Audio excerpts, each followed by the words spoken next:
OK, so drivers pay per mile. The Chancellor's been warned there could be an £8 billion black hole in the Treasury's finances in the next 5 years because people switch to electric cars. According to a report by the Climate Change Committee, if fuel duty stayed at the same rate as today, tax revenues would be about a third lower in 2030 because there will be fewer petrol and diesel drivers paying for the tax disc. And she's been encouraged to find new ways to fill the coffers. So let's just show you the numbers here because this is it. We've got a little basic skill maths level 4. I thought I'd, don't worry, it's not a quiz, guys. I might give you one question, nothing. Yeah, we're not testing you too much. So road pricing is our subject. And this lovely car, with the, what are they called? The gull wing doors, maybe a Lamborghini. There are all shapes and sizes, 40 million licensed vehicles in Great Britain, and there are 50 million driving licenses. And the average driver goes 7,400 miles per, not hour, miles per year. 7,400.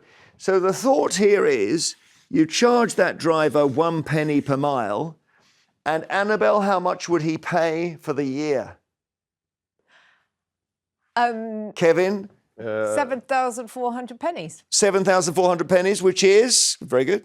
7,400 pennies is 7,400, £74. Correct. Okay, that's it. That's the only... Oh, God, there's my pound note. That's really... I'm so put off by you getting that right, both of you. £74. Now, here's the problem.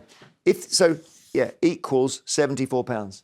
And £74 is not enough because the average household currently pays more than 10 times that amount in fuel duty and so on.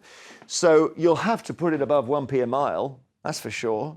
10p a mile, you get 740. You still don't get the 850. This is going to have to change, Kevin. Yeah, and it could. That 8 billion lost could go up to 25 billion, which I think is what all the vehicle excise duty on your fuel, petrol, diesel, comes to, and that's a lot of spending on schools, health. And I know Annabel will say, let's have a greater efficiency in government. I'm all for it. But there will be a hole in the public finances, and something would have to give. I think it would actually be fairer if you paid per mile, although I would like it to be linked to the size of your vehicle and so on, than it would be, for instance, now paying for your car disc, which, no matter how many miles you pay, you've just got to buy a disc. And we've had the system we've got because we didn't have the tech. Yeah. And crucially, we have now got the tech. We can. And it's amazing. I mean, I was in a car the other day as a taxi, Uber or something. I said, you're driving very well. And he's going exactly 19 miles an hour. And he said, every time I go over 20, if it's a 20 mile an hour limit, I get 1p on my insurance. Every single time. Yeah? Really? That's how good the tech is now. Yes. Well, I mean, they're talking... Milton Friedman, when he suggested this idea many decades ago, talked about... putting particular materials on the roads and having Geiger counters in people's cars. And technology has obviously developed significantly since then, such that you would have some kind of tracking device in your vehicle. Like Kevin, I think pay per mile is a good idea. Economists like it because you have a scarce resource, which is roads. They get extremely congested. And here you are handing motorists the option to drive perhaps at times that are off-peak. You like it as well, do you? I see the appeal of it. I wouldn't want the government to use it to increase the amount of tax they take from us overall. But if you're looking at what goes in fuel duty, and you make up for that, I would back it. Or I would say get rid of your car disc and get that back. Let's just war game this a little bit here, because let's be radical, right? Let's say we don't say it's 1p per mile. Let's make it 20p per mile, okay? And then you get, now I'm calculating, can we do this, Annabel? So if 1p is £74, 10p is 740. So with 20p per mile, you get £1,480 from every driver. Now, Kevin at that point squeals. Says, that's terrible. It's an absolute rip-off. But actually, the consequence is people stop driving. They stop burning up the planet and killing kids on the roads. What about that? I don't think that you're going to stop people driving anytime soon. Even better. The government is trying to do that. Obviously, we pay a huge amount in fuel duties already. But what about that? What's wrong with that? What's wrong with that? They're paying the amount they should be paying for the upkeep of the roads they're using.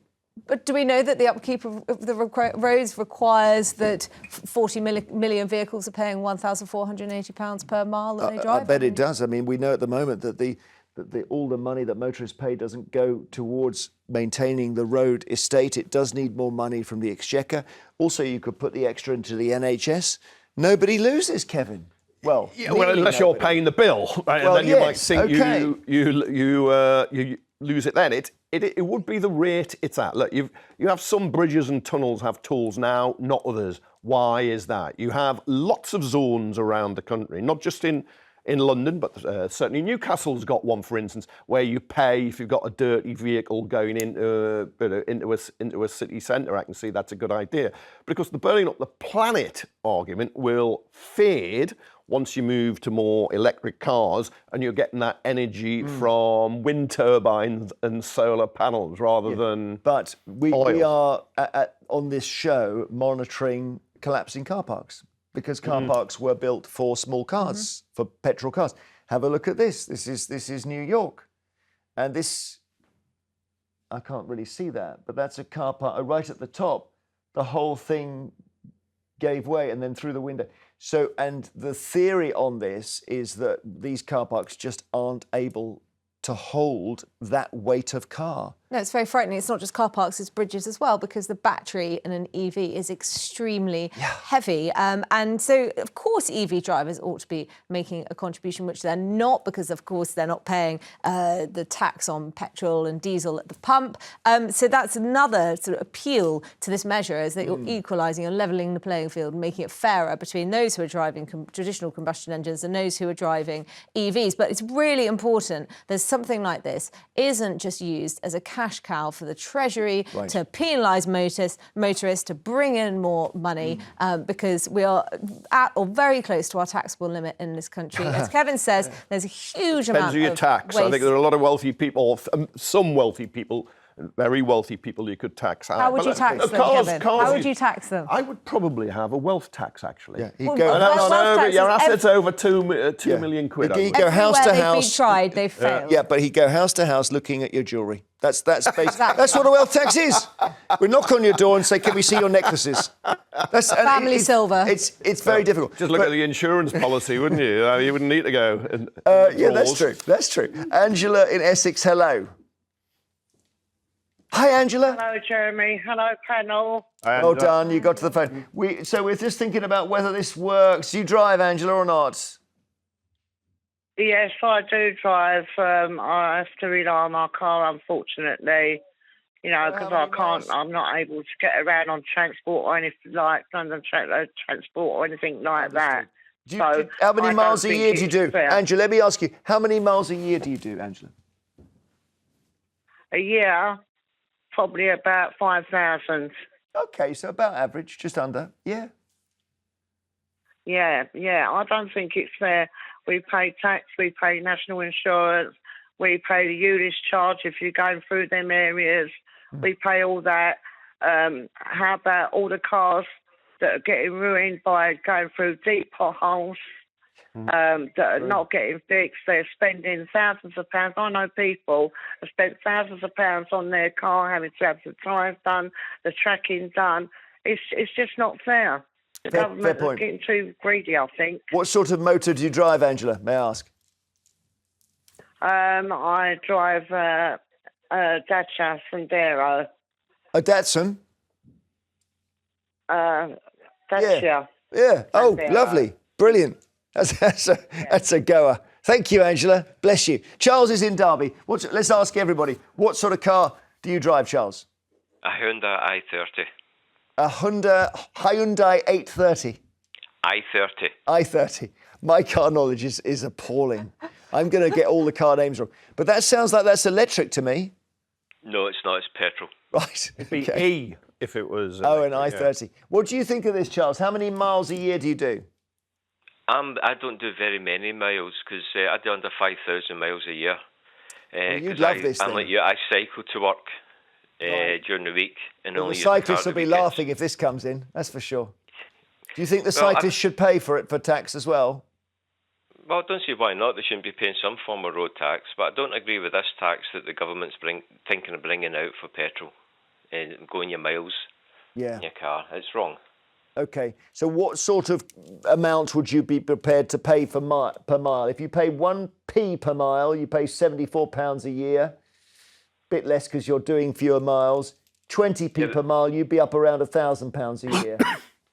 Well, the thing is that I use my car mainly to go backwards and forwards to see my family in Scotland, and that's a 600-mile trip. Right. That's a horrendous amount of money to pay on mileage. And this is a thing that this is all down to the government. This is their problem because they want to force people into electric cars. Yeah. So this is their own doing. And if they're that stupid that they can't realise they're going to be losing money, the horrendous tax that they do on petrol, that's their problem. It's not ours. I like it. Thank you very much, Charles. So I think we settle at 10p a mile probably, don't we? And so the trip to Scotland and back would be £60. Yeah. You're still cheaper than much cheaper than a train. Train, assuming if you don't include the cost of your insurance and you're buying your vehicle in the first place.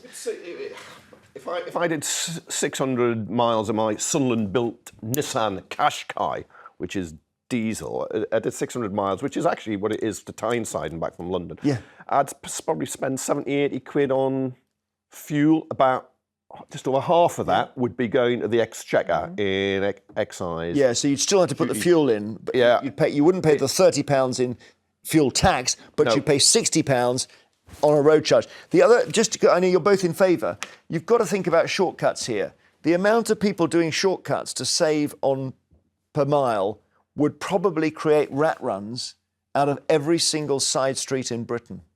People do that now. They're going to be driving it happens over already gardens. because the roads are so congested. But I mean, I think that your callers have touched on an important point, which is that we can often forget, particularly if you live in London, you're able to cycle to work, that the vast majority of journeys in this country at the moment are taken by car. There are people who live in rural areas who aren't serviced by public transport. There are people who have young families who simply cannot get them to school. And also the distances are greater as well. In a rural area. Greater, which is why the fuel duty is arguably unfair. This is a good reason to have... Okay, but no government should be anti-car. You just shouldn't be anti-car, but it's choices. You're going to lose an election if you are. Paul is in East Sussex. Hi. Hi. What sort of car do you drive, Paul? Mini. Brilliant. What, old one or a new one? A new one, unfortunately. Okay. So we're not on the old Italian job there? No. What, would you like a pay-per-mile thing? I think it's fair. I think it's fair to tax people for the amount that they use. My biggest problem is that the money won't go to servicing the roads. No. It will get absorbed into other departments, and the roads will continue to be in such a shocking state. Yep. We had both of our cars, mine and my wife's cars, damaged by potholes last year. £3,000 was, I'd rather give the government £3,000 to put to the roads. Yeah, thanks, Paul. And you raised an important point we should close with, which is that it wouldn't be fair that Paul paid the same rate per mile in his Mini than someone driving one of those tanks, you see. I agree. The SUV, whatever they're called. Chelsea tractor. That's exactly, yeah. So what you're saying is actually EV drivers should be charged more because they're doing more damage. This is the crazy thing, that they are heavier. And as I say, we are keeping an eye on collapsing car parks on this show. Later, it's the papers and everything else.